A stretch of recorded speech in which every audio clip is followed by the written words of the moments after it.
School lesson is entitled Attitude of Gratitude, found in two passages, one in the Old Testament and the other in the New Testament. The first passage is included in the book of Leviticus, chapter 13, verses 45 and 46.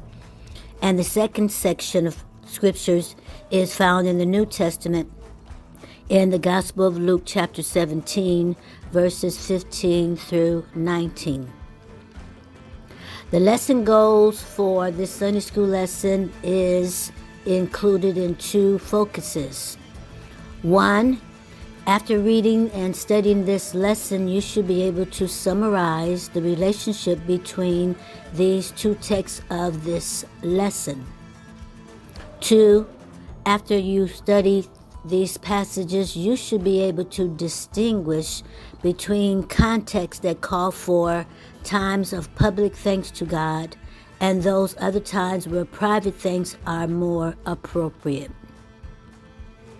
Our lesson outline is broken into three parts of this Sunday school lesson.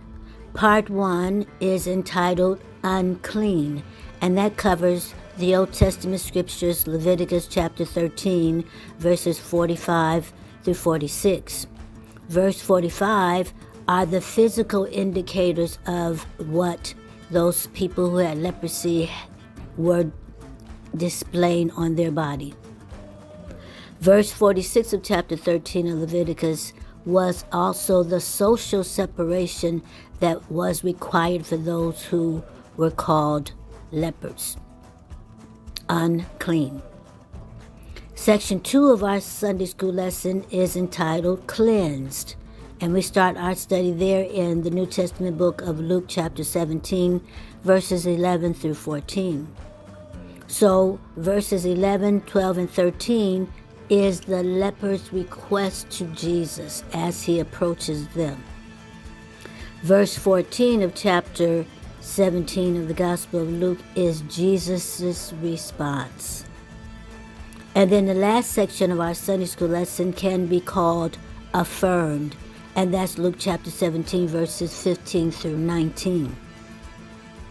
Verses 15 and 16, the lepers have been cleansed and one return. So that's the return of one of them. That's explained in those two verses. And in verses 17, 18, and 19, there is the obvious acknowledgement by Jesus that the 9 did not return, or the absence of the 9. This has been your lesson outline of our Sunday school lesson. And so the verses, the scripture for today, the reading will be coming from the New Testament and the Old Testament, and I will be reading from the New International Version. Leviticus chapter 13, verses 45 through 46.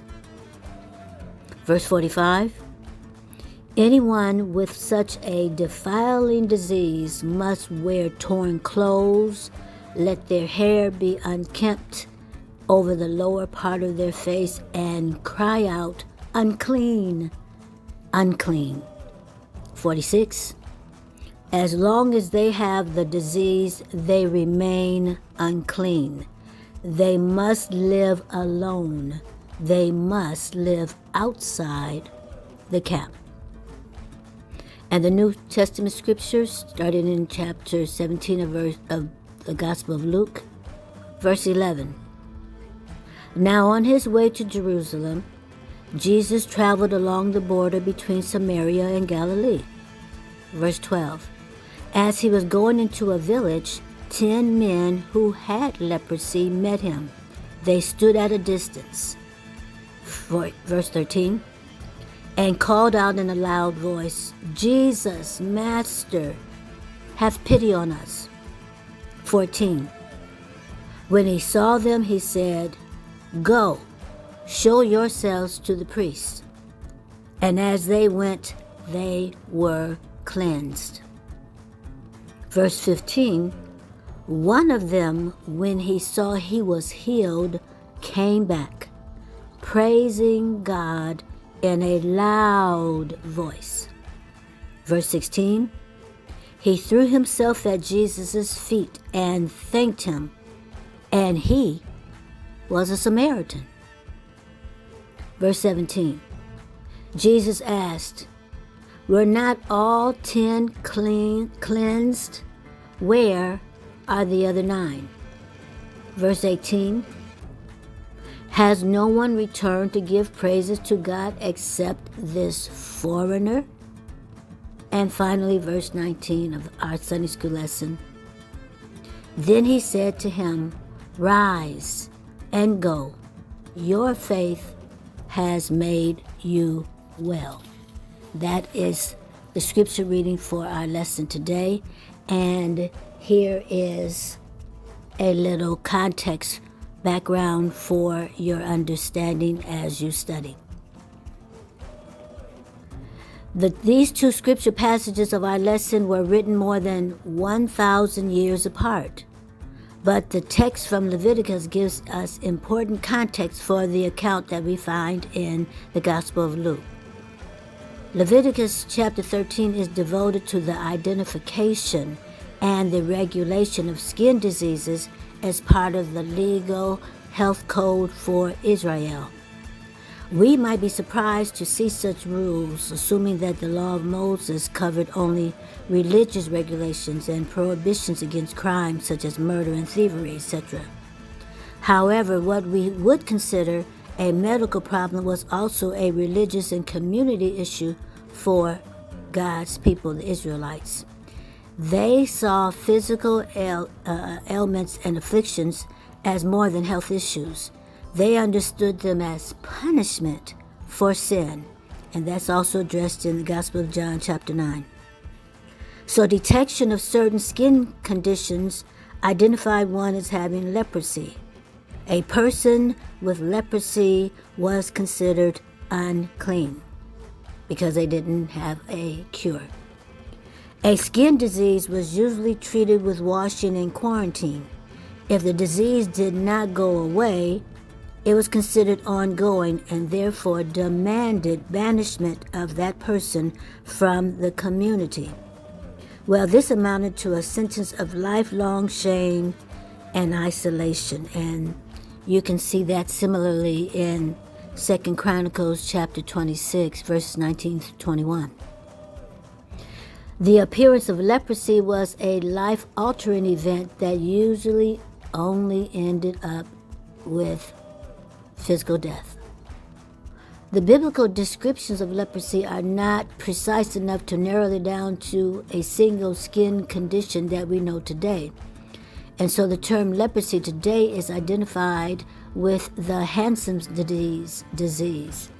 That is where leprosy now is identified. It is not covered on a extra amount of other diseases.